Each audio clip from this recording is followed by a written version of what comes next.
Hey, welcome to another episode of Making Billions. I'm your host, Ryan Miller, and today I have my dear friend, Chris Craddock.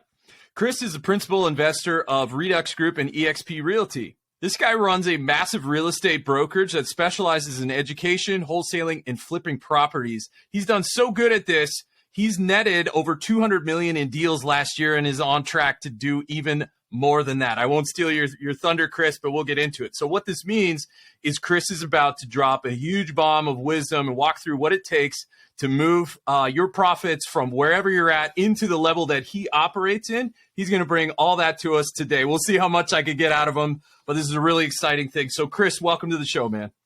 Hey, brother Ryan, I am so pumped to be here with you, man. This is going to be so fun. Yeah, it's good to have you. I'm a big fan of yours. I've appreciated your work, and the abilities that you've been able to do and the teams that you've put together is absolutely phenomenal. But before we get into that, maybe you can bring us up to speed. What was that moment that that led you to do real estate, to enter into that field? Walk us through that journey of just like, how did Chris become the Chris we know today? Where did it start? Yeah, man. So what happened was I graduated college and went on staff with an organization called Young Life. I loved it, changed my life. It was really powerful to me. But I was making 25 grand a year, between 20 and 25,000 a year. And by the time my wife got pregnant, I was making 25 grand a year. And like, I can't survive in the DC area on 25 grand a year. So I went to the library, checked out every book I could find on investing. And it just seemed like real estate was, one of the best ways to get into like building wealth. And so they had like 21 books there. I still remember 21 books, checked them all out and just started reading like a savage. And started with Rich Dad, Poor Dad. Everybody's read that. And just the whole idea that you win when you buy, And so then all these other books were saying, hey, you find discounted deals if you find people in distress. So I just started knocking on doors. I mean, I knew nothing. And I just started knocking on doors of properties that had a foreclosure date. I literally would go to the library in the grocery store and grab the newspapers they were giving out for free and looked for auction dates in the back of the newspapers and just would go and knock on these doors. And I mean, I don't even know, man. Like, I can't even believe somebody would sell their house to me, but they did. Yeah. Yeah. Holy smokes. And so you did that. I think it was around like the year 2000s when you graduated, you're making money. And then a few years later, you're knocking on doors. You're scrappy, man. You're going after it. You're calling. You had to get conversations going. I've been there, man. In the beginning, you just got to get people to talk to you, acknowledge you, look you in the eye, anything to start getting going. If you can't have a conversation, right? As my good friend Jeff Seckinger says, if they don't know you, they can't flow you. So, right, you had to just get out there for people to flow you and to do a deal. They got to know who you are. And you absolutely did that. You dug in the early days, man. You got serious. You got hungry, probably literally and figuratively. 25 grand a year, I'm assuming.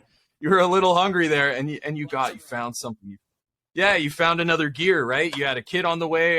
Yeah. So this is a great story. So where did it go from there?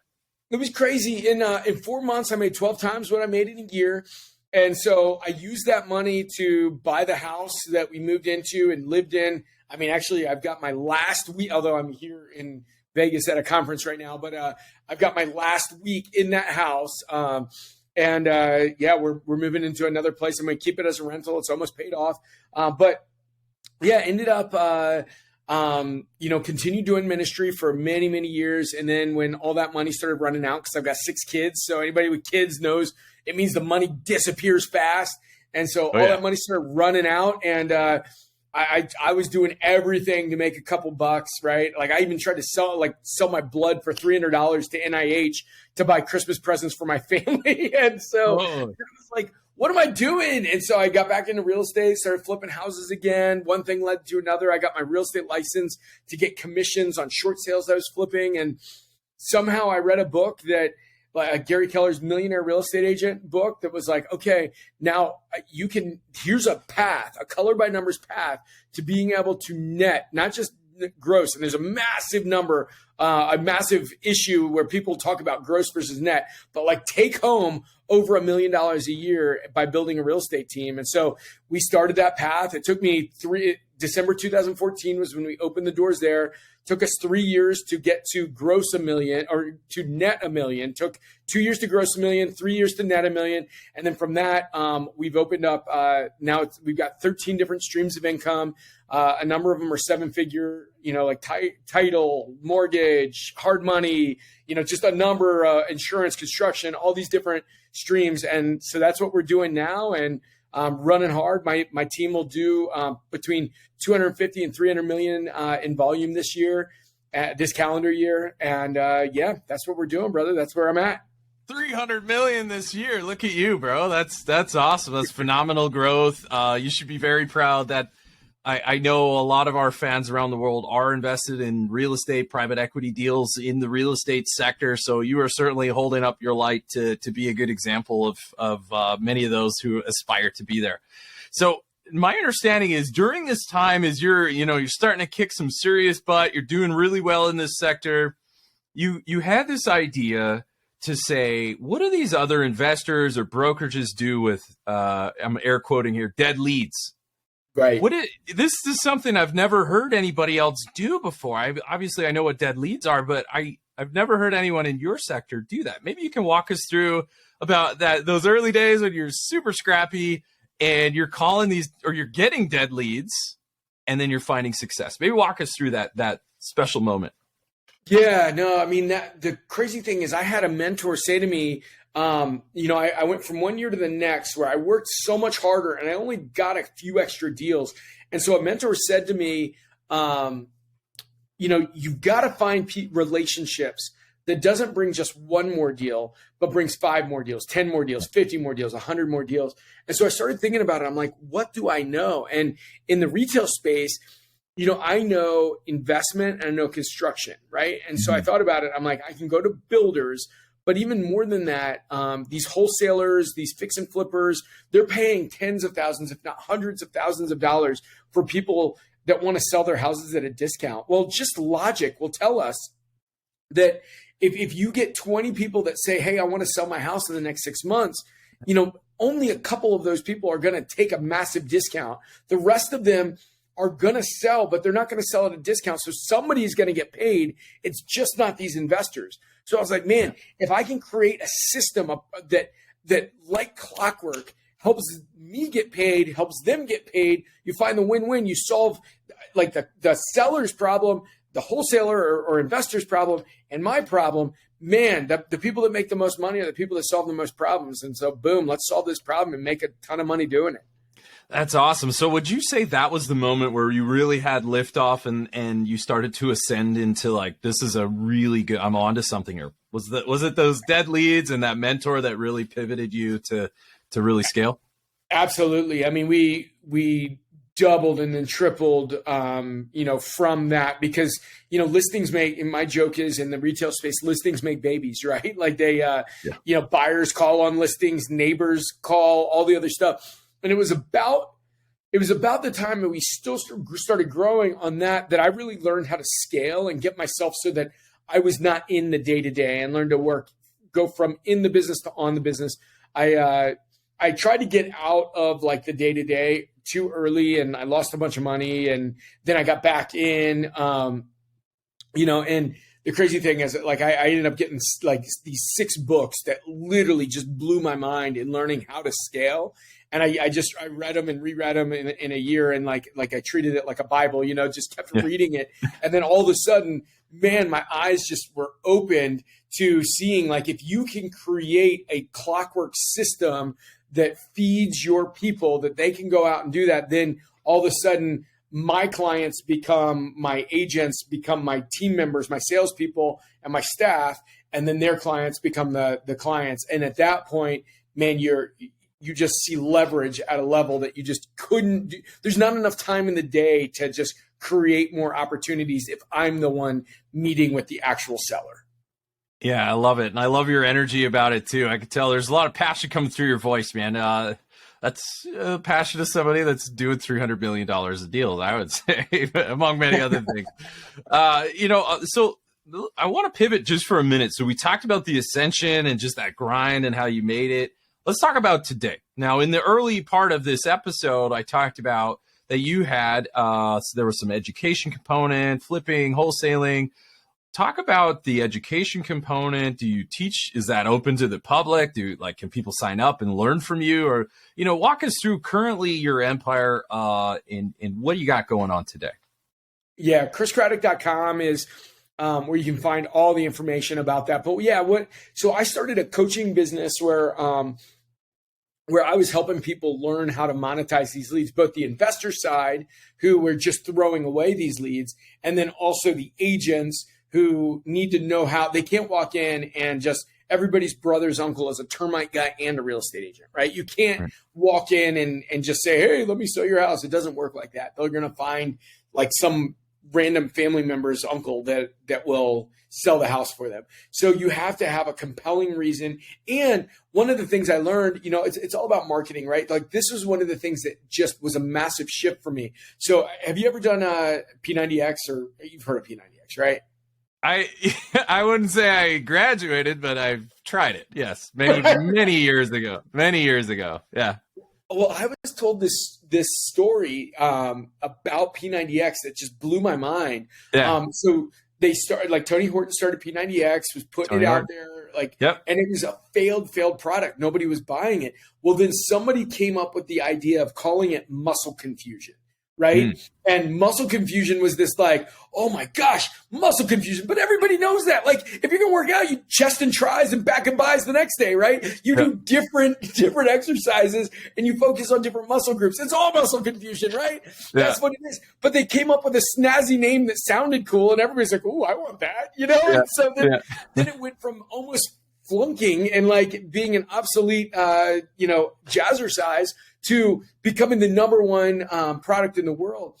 And so when sellers see that, like if you walk in as a real estate agent, you're just another exercise program, right? You've got to have a reason why you're different. You've got to be able to position yourself as different from everybody else. And if you do that, then you can win. And at that point, you're a freaking tiger playing with hamsters. It's like game on. And so that's that whole thing there. That's what we teach is how do you script? How do you differentiate yourself so that people don't say, oh, you're like every other one of these realtors that like I see everywhere I look.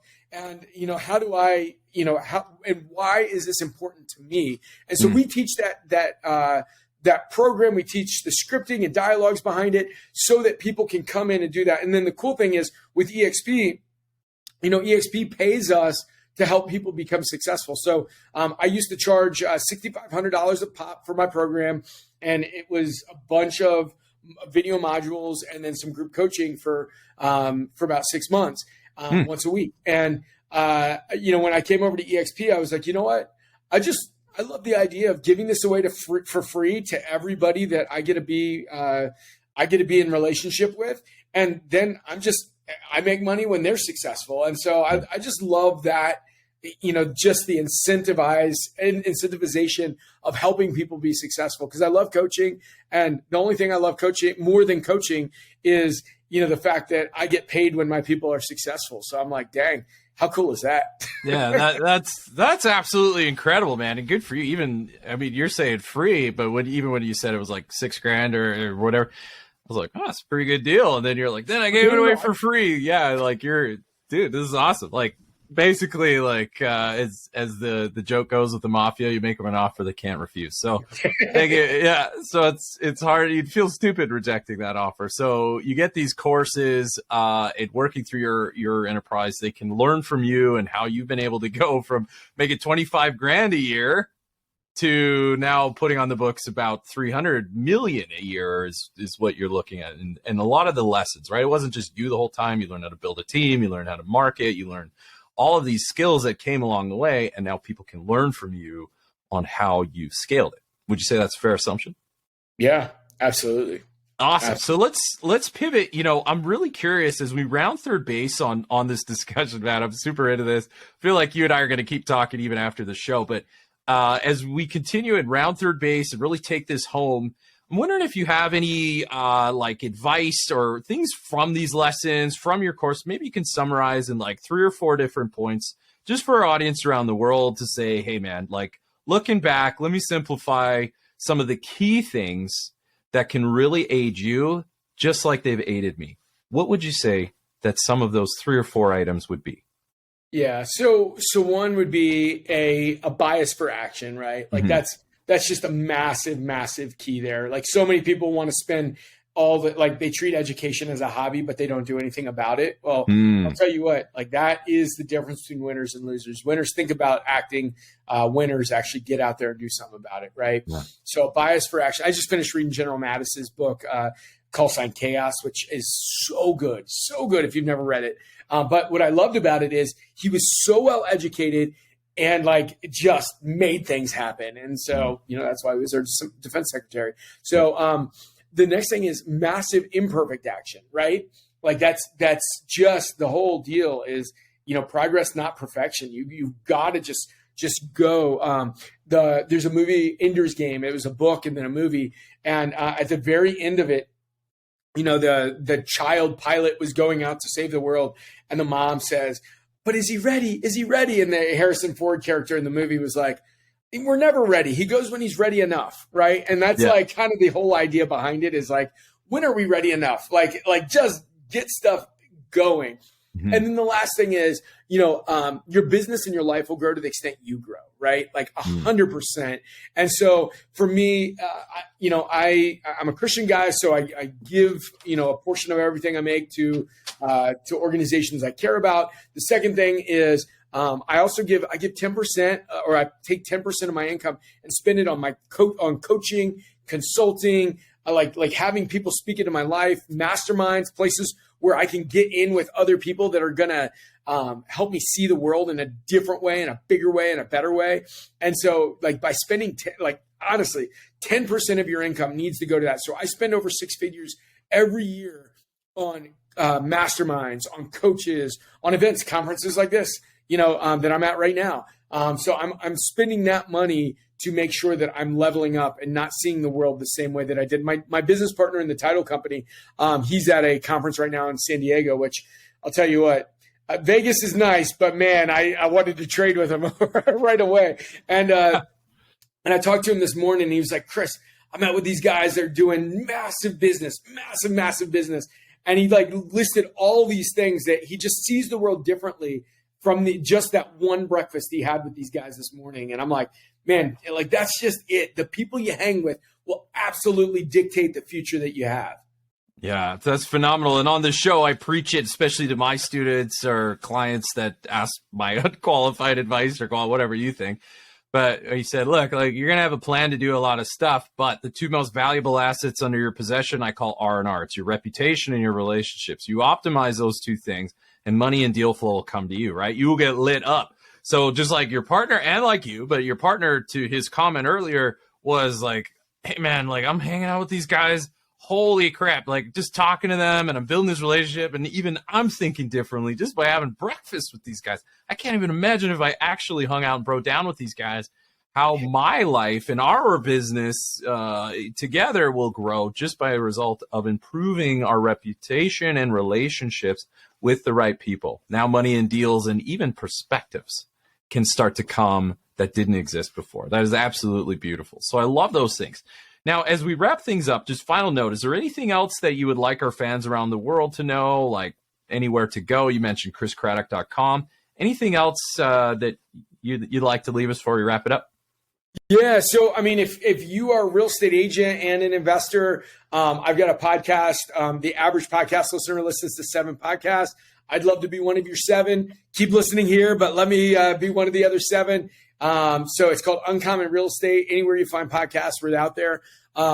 Then you can also find me TikTok, Chris Craddock Official, Instagram, my cheesy nickname from high school, Cradrock, Craddrock. I need to change it. I just haven't done it. But one of the things, so many people were so generous with their time. Anytime I like their vibe, I'd reach out to them, like on podcasts, on stage, whatever. And so I just want to get back on that. So anybody that sends me a DM, I'll definitely reply to it. Me personally, not one of my assistants. And then, you can also, we got a Facebook group, Uncommon Real Estate as well. So those are some of the ways that you can find me. And, I'd love to help any way I can. And honestly, if you're an agent and you want to, even just discuss what it looks like being a part of our network, just go to chriscraddock.com and I'd love to chat with you on that. I mean, I think what we're building right now for anybody that is a real estate agent and an investor, I mean, there's just nothing like that out there. I love it. Yeah. So, as we wrap things up, so you can reach out. Chris has obviously been very generous in producing ways to connect with them. There's no excuse for those of you that are listening to not contact this guy, listen to his podcast, follow his education stuff. There's a lot of stuff out there that Chris has really generously dedicated his life to producing these materials to help people in the private sector, specifically in real estate, to make a few bucks and to go from something where you're just doing a few deals to really scaling this thing and building something, a bit of a legacy company. You didn't say that. I certainly did.